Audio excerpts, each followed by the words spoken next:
Hello everyone, welcome to Dream UPSC. So, in this series, we are covering total syllabus for human geography. We have another series also. In that series, I'll be covering all the syllabus for physical geography. As we all know, we have two papers in geography optional, paper 1 and paper 2. Paper 1 is consisting of two parts, that is human geography and physical geography, and the another one is a paper 2. Paper 2 is all about geography of India. So in this channel, I am providing you the comprehensive coverage of geography optional. And अभी हमारा human geography के 2 lecture हमारे आ चुके हैं. आज के इस lecture में हम पढ़ेंगे प्री क्लासिकल एरा का जो टाइम पीरियड है, जो आपका प्री क्लासिकल एरा के बाद आएगा आपका क्या क्लासिकल एरा. वो आज के लेक्चर में हम क्या करने वाले हैं, आज के इस वीडियो में हम लोग डिस्कस करने वाले हैं. सो here it is a brief description about myself, and this is my Instagram ID. If you want to post any query, if you want to ask anything, you can use this Instagram ID just to interact with me. Now I will discuss our previous lectures in brief, what we have done, what we have studied. तो एक हम क्या कर लेते हैं, quick review ले लेते हैं. ठीक है, हमने सबसे पहले पढ़ा, हमारे पास कहते हैं we were having different kinds of geographers. आपके क्या थे, ग्रीक्स थे, आपके क्या थे, रोमन्स थे, आपके क्या थे, अरब्स थे. ठीक है, these geographers have provided their studies, their compilation, their encyclopedia on the basis of description, on the basis of mathematics. ठीक है, मैथमेटिकल आपके ज्योमेट्रिक ट्रेडिशन आपके आना शुरू हुए. After that we had this the dark age of Europe. In this dark age what we have studied, जो आपके church थे, चर्च आपके क्या हो गए थे, डोमिनेंट हो गए थे. Church was administered by pops. तो पोप्स ने क्या किया, अगर आपकी geographic concepts, if your geographical concepts are based on religious thoughts, तो हम क्या कर सकते हैं, उनको कंटिन्यू कर सकते हैं. अदरवाइज हम उनको क्या करेंगे, डिमोलिश कर देंगे. तो इन पोप्स ने क्या कर दिया था, आपकी सारी की सारी जितने भी कंपाइलेशंस थे उनको रिजेक्ट करके उनको क्या कर दिया था, जला दिया था. और they have provided their own T O map. T O map में हमने देखा कि कैसे आपका टी शेप और आपकी जो अर्थ राउंड है उससे आपका क्या होता है, टीओ मैप फॉर्म हुआ. उसके बाद हमने देखा एज ऑफ एक्सप्लोरेशन. ठीक है, ठीक है, ये जो आपके डार्क एज हो गई थी, जो आपके इससे पहले हमने देखा था कि जो आपके जो Greek contributor, different types of different contributors from Greece हो गया, रोमन हो गया और अरब से हो गया. ग्रीस से हमने देखा था we had this Homer, Thales of Miletus, Anaximander, Hecataeus आपने देखा, हीरोडोटस, प्लूटो, एरिस्टोटल, इन सब के बारे में हमने पढ़ा. इन सब का contribution we have studied already. Roman contribution में we had Strabo, we have पटोलमी. इन सब का जो डिस्क्रिप्टिव ज्योग्राफी था, इन सब के बारे में हम क्या कर चुके हैं, पढ़ चुके हैं. अगर आपने अभी तक नहीं पढ़ा था, आप रिवाइज कर सकते हैं अपने प्रीवियस लेक्चर से. Then we had these Arab contributors. उसके बाद we had age of exploration. In that particular lecture what we have studied 3 developments in the age of voyagers. Then we had the contributors Jean Bodin, आपके Montesquieu. इन सब का हमने देखा कि कैसे कैसे आपका साइंटिफिक जो थ्योरीज है, साइंटिफिक जो कंसेप्ट्स है आपके, आप क्या कर रहे थे, आपकी जो जियोग्राफिकल कंसेप्ट्स है उनको क्या कर रहे थे, एनहांस कर रहे थे. Then we had this pre classical era. इसके बाद हमारा आया क्या, प्री क्लासिकल एरा. और उसका आपका जो क्या था, फेज था, that was between 1600 to 1700 AD. ठीक है, 1600 से 1700 की जो आपकी क्या थी, आफ्टर डेथ जो आपकी एडी थी, वो हमारी क्या थी, pre classical era. In this particular era we had 2 school of thoughts. The first one was the general geography and the another one was the spatial geography. This concept of general geography given by बर्नोल्ड वेरिनियस. बर्नोल्ड वेरिनियस क्या थे, एक geographer थे जिन्होंने क्या दिया था, अपना generalised pattern की थ्योरी दी थी. And this particular theory was known as general geography. And then we had this spatial geography. This spatial geography was given by Immanuel Kant. Immanuel Kant की जो आपकी जो थ्योरी है उसको हम क्या कहते हैं, रीजनल ज्योग्राफी. ठीक है, तो ये हमारा हो गया क्या, आपका प्री क्लासिकल एरा. तो क्लासिकल एरा में बढ़ने से पहले let's discuss about the difference between the theories of Bernhard Varenius और थ्योरी ऑफ इमैनुअल कैंट। ठीक है, let's discuss about the differentiation between these two geographers. The geography or the geographical concepts of Bernard Verenius was based on the generalization, whereas the concepts of Immanuel Kant was based on specialization. So this was the basic differentiation.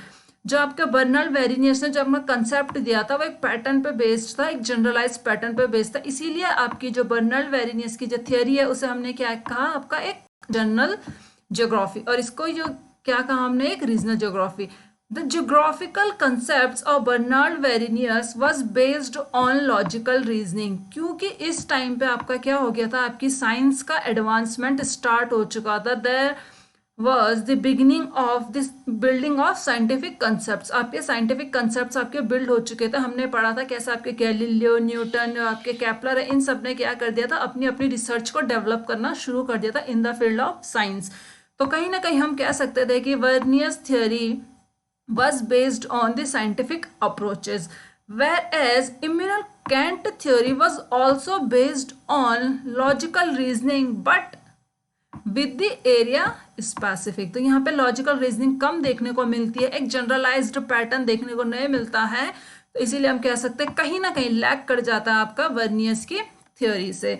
अब हम कह सकते हैं कि वर्नियस की theory क्या है, एक सिस्टमैटिक है। Why we are calling this theory as a systematic theory, because this theory was based on the logical reasoning and as well as the generalised pattern. तो हम कह सकते हैं कि जो आपकी वर्नियस की थ्योरी है वो क्या हो गई, एक सिस्टमैटिक हो गई, whereas Immanuel Kant theory is a descriptive one. ठीक है, तो अभी तक हमने देखा कि these are the basic difference between two school of thoughts of Varenius और इम्मानुएल कैंट।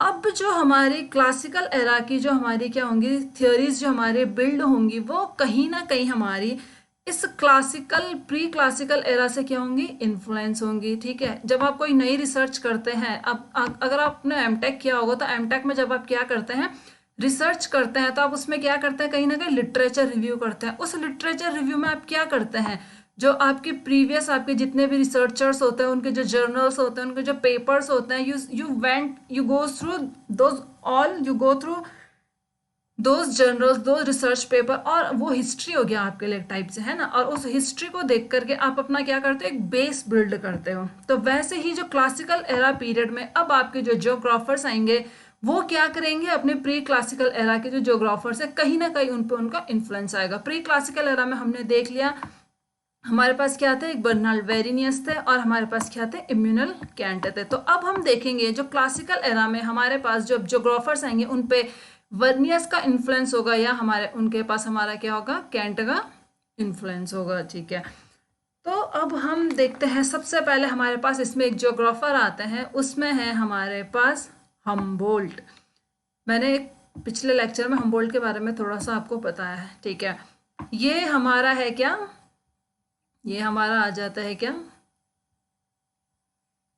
South America. ये आपका कौन सा रीजन है, पेरू। तो जो पेरू करंट है इसी को आप the Peru current also known as Humboldt current, and this particular Humboldt current was given by this geographer Humboldt. ठीक है, हम्बोल्ट ने क्या किया था, डिस्कवर किया था इस पेरू करंट को। तो there was a book of Humboldt named Cosmos. ठीक है, there was a book named Cosmos that was given by or written by Humboldt. This book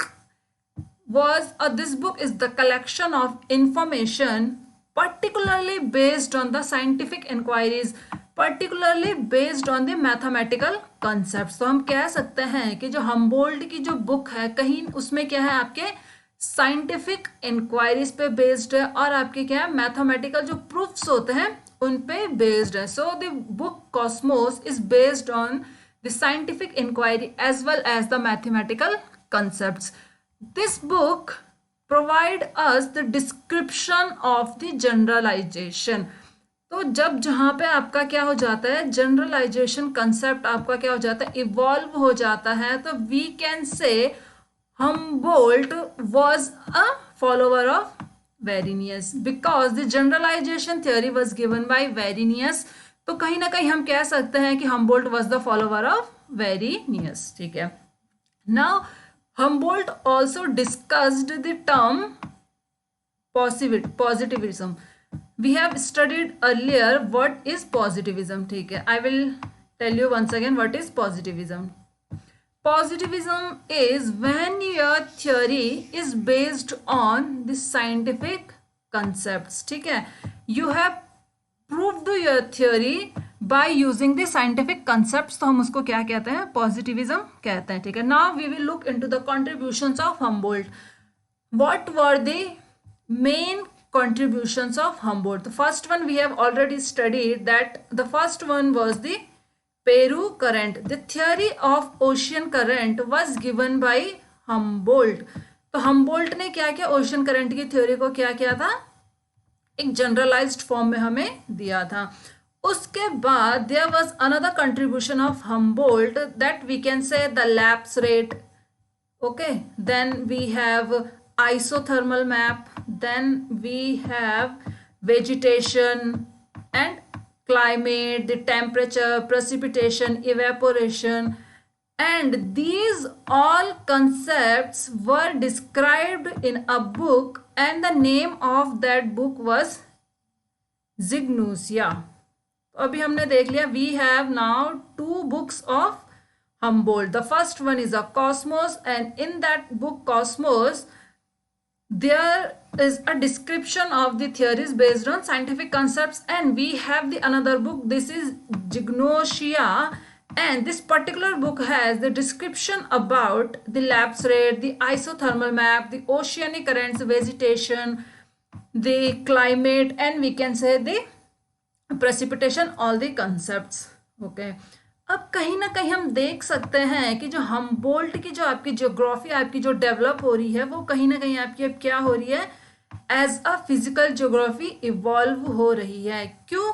क्योंकि आप इसमें देख सकते हैं एक जनरलाइज्ड पैटर्न है। जनरलाइज्ड पैटर्न बनाने के लिए Humboldt also studied the regions. Regions की क्या है, सारी की सारी चीज़ों को उसने क्या किया, स्टडी किया, and after that he provided a generalised theory, and that theory was based on the lapse rate। these are the physical feature of a particular location। So we can say there is a influence and there is a development of physical geography in the description of, in the geographical concepts of Humboldt। There was another contribution of Humboldt, that was human and environment relationship। Humboldt also provided a concept based on the human environment relationship। What he had said, he took 2 areas of Central America and North America। The first one was Cuba and the another one was Mexico। हम देख सकते हैं कि आपका जो Cuba और Mexico ये हमारे पड़ते हैं ट्रॉपिक ऑफ कैंसर के नियर बाई। कैंसर आपकी कट करती है आपके मैक्सिको को, और क्यूबा का जो आपका हवाना वाला पार्ट है उसके ऊपर, आपका क्यूबा के ऊपर क्या है, आपके नॉर्थ ईस्ट डायरेक्शन में आपका हवाना हो जाता है, वहां से आपका ट्रॉपिक ऑफ कैंसर क्या करती है, कट करती है। तो Humboldt studied these 2 particular regions and came with a conclusion and said the people of lower altitude of Cuba and Mexico are restless and aggressive in nature, whereas the people of higher altitude of these regions are normal people। Okay, we can say the lower altitude people are restless and aggressive, and higher altitude के जो people हैं those are kind of normal people। So the restlessness and the aggressiveness makes these lower altitude people most favorable for slavery। अब देखो slavery है, there will be a prevalence of poverty. तो ये क्या है आपका एक कनेक्शन हो गया आपका ह्यूमन और एनवायरमेंट के बीच में, कैसे आपका how the environment is impacting the human of a particular region. तो ये आपका क्या था, एक कंसेप्ट जो बिल्ड हुआ था आपका किसका, सिस्टमैटिक ज्योग्राफी का। तो we can say Humboldt's geography is a systematic geography. ठीक है, तो हमने पढ़ लिया हम्बोल्ट के बारे में। अब हमारे पास नेक्स्ट जो ज्योग्राफर रहता था, next geographer we have Carl Ritter. Okay, ठीक है, Karl Ritter was a contemporary of Humboldt. Carl Ritter's theory was also based on the concepts of Varenius. ये कहना था आपका कार्ल रिटर का। कार्ल रिटर ने कहा कि नहीं, मेरी थियोरी तो किस पे बेस्ड है, वेरिनियस पे बेस्ड है, लेकिन डीप डाउन कहीं ना कहीं जो उसकी फीलिंग्स थी वो अटैच थी आपकी किसके साथ, कैंट के कंसेप्ट्स के साथ। ये हम आगे देखेंगे कि कैसे उसकी थियोरी आपकी क्या कहती है, मैच करती है आपकी कैंट की थियोरी के साथ। Carl Ritter was a religious person and his thoughts were based on also in the religious concepts. He wrote a book named Erkunde. I hope I am pronouncing the name correctly. So here is a book named Erkunde that was written by Carl Ritter. In this particular book he provided the description of various reasons। ठीक है, अब देखो जब उसने description दिया है reasons का, particular reasons का, तो कहीं ना कहीं ये किसको आपका इन्फ्लुएंस करता है, कैंट को। लेकिन Karl Ritter have said that कि my theory is totally depend on various concepts. ठीक है, अब उसने क्या क्या अब देखो, अब कंट्रीब्यूशन पढ़ लेते हैं हम कार्ल रिटर के। Karl Ritter gave the theory of mankind. कभी आपसे पूछ लिया जाए कि who have started the theory of mankind, तो आप बोलोगे कि जो इम्यूनल कैंट है, he provided the theory of mankind. So now we will look into this theory of mankind. He said humans has soul, a particular human is having a soul and this soul guides the human। ठीक है, humans को चलाने के लिए क्या है, एक soul है।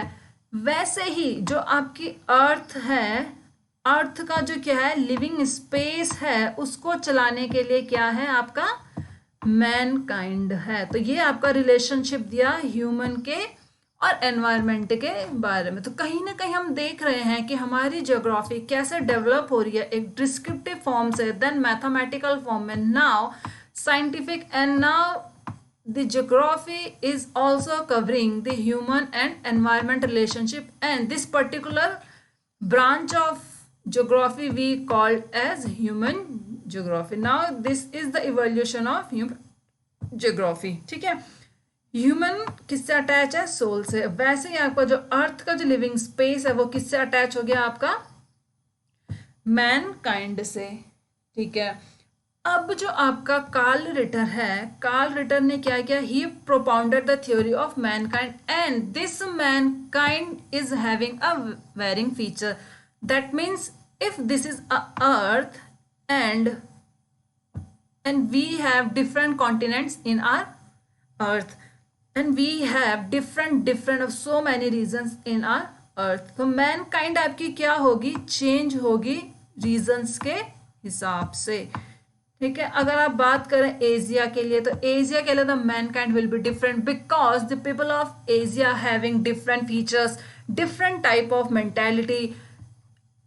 Okay, and this particular region the European peoples, the African people, all were having different kinds of thoughts। तो आप कह सकते हो कि मैनकाइंड आपकी क्या हो गई है, वेरी करती है आपकी रीजन से रीजन। अब जो लोग थे आपके कार्ल रिटर के टाइम के, वो लोगों ने क्या कहा कि नहीं, कार्ल रिटर आपकी थ्योरी तो क्या है, कैंट पे बेस्ड है। क्यों, क्योंकि आपने क्या किया, एक रीजनल ज्योग्राफी का यूज किया है। रीजनल ज्योग्राफी का आपका क्या होता है, इन्फ्लुएंस आपका दिखता है। तो इस चीज को, इन थॉट्स को एनकाउंटर करने के लिए कार्ल रिटन ने कहा कि नहीं, मेरी थियोरी क्या है, वेरिनियस पे बेस्ड है, मेरी थियोरी किस पे बेस्ड नहीं है, कैंट पे बेस्ड नहीं है। और उसने इन थॉट्स को अपने इस थॉट को जस्टिफाई करने के लिए कहा कि जो मेरे रीजंस हैं, मेरे रीजंस हैं किस साइज के, कॉन्टिनेंट साइज के। तो कॉन्टिनेंट को हम क्या नहीं कह सकते हैं, एक रीजन नहीं कह सकते हैं, क्योंकि कॉन्टिनेंट इतना एक लार्ज सब्जेक्ट है, तो we can not consider a continent as a region. तो ये उसने क्या दिया, जस्टिफिकेशन अपना दिया। He said, I am not following the concept of Kant's regional geography and I am following the concept of Arrhenius theory. ठीक है, अब उसने क्या कहा, रीजंस के अलावा एक और कंट्रीब्यूशन दिया, एक और थियोरी उसने प्रोपाउंड की। ये अर्थ है सपोज आपका, वैसे अर्थ की शेप ऐसे नहीं होती, आप लोगों को पता ही होगा, it's my bad.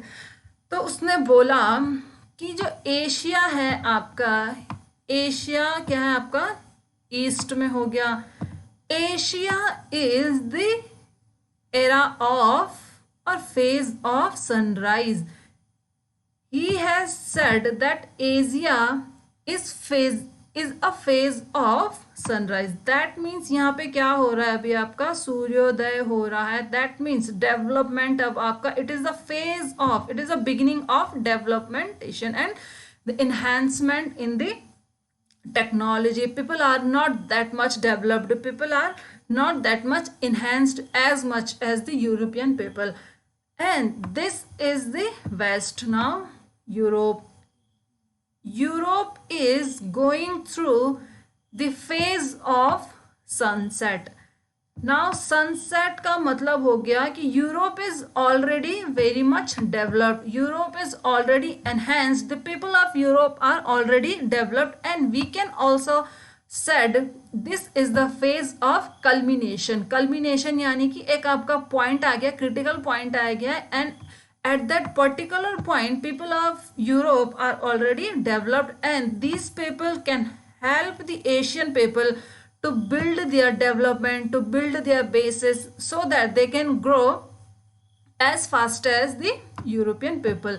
And in between of Asia and Europe there fall African continent.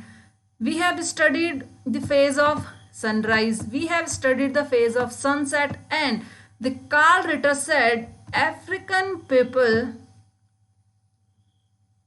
come under the phase of noon.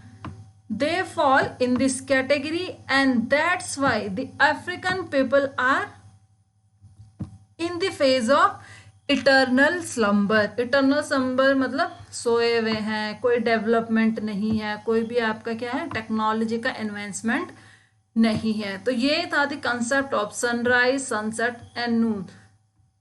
तो this was the basic approach of Karl Ritter. तो अब हम, ठीक है, ये हमने पढ़ लिया, ये आपका पुराना हो गया सारा। तो ब्रीफ में मैं आपको दिखा देती हूँ कि क्या आपकी हम्बोल्ट थी। Humboldt wrote the book Cosmos, that was the collection of information, जैसे मैंने अभी आपको बताया, based on the scientific inquiry. He provided the generalized theory, then he is the follower of Arrhenius. He provided the concept of Humboldt current, that was the Peru current. The book Gignosia that he has wrote was based on the concept of vegetation, climate, isothermal map, lapse rate. He provided the concept of positivism. Then his maximum theory was based on physical geography, because he had studied the features, the physical features of a particular region, and then he also provided the generalized theory. He also contributed in the human environment relationship. We have studied about the Cuba-Mexico relationship, okay, and that's why his geographical approach is known as systematic geographic approach. Now we have Carl Ritter. Carl Ritter was the contemporary of Humboldt, and the book name was Erkunde. Erkunde means the study of earth. He provided the concept of mankind. We have studied what is mankind. He was religious, and in his book he provided the detailed geography of Asia, Africa and Europe. We have studied the concept of sunrise, sunset and the नून। ये तो हो गया जो आपका Africa वाला। तो आज के लेक्चर में हमने डिस्कस किया आपका क्या, क्लासिकल फेज, अब हम नेक्स्ट लेक्चर में आपके कुछ ज्योग्राफर्स बच गए हैं। अब हम देखेंगे क्लासिकल फेज के बाद का जो आपका डेवलपमेंट है वो हम आपका क्या करेंगे नेक्स्ट लेक्चर में कवर करेंगे। सो गाइस आई होप आपको लेक्चर पसंद आया होगा। So this is my YouTube channel dream UPSC. Please do subscribe my channel, please do like and share the videos. So thank you so much.